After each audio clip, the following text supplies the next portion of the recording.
ოდესმე გიფიქრიათ, ვინ იყო ის იდუმალი არსება, რომელმაც ადამიანებს იარაღის ჭედვა, კოსმეტიკის გამოყენება და სარკეში საკუთარი თავის შეცნობა ასწავლა, რითაც კაცობრიობის ისტორია სამუდამოდ შეცვალა. ვიდეოს წარმოგიდგენთ არხი დროის მიღმა.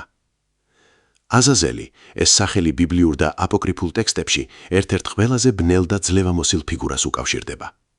ენოქის წიგნის თანახმად ის იყო ეგრეთ წოდებული მეთვალყურე ანგელოზი, რომელიც დედამიწაზე ჩამოვიდა და ადამიანებს აკრძალული ცოდნა გაუზიარა.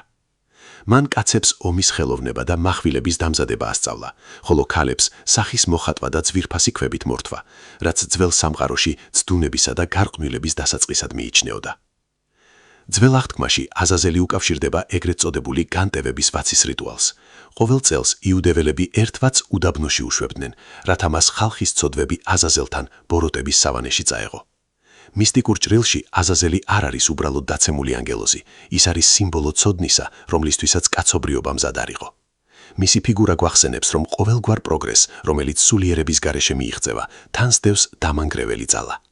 აზაზელი რჩება უდაბნოსა და სიცარიელის მბრძანებლად, რომელიც დღემდე ჩურჩულებს ადამიანთა გონებაში აკრძალულ სურვილებს. დაწერეთ კომენტარებში კიდევ რისი ისტორია გაინტერესებთ.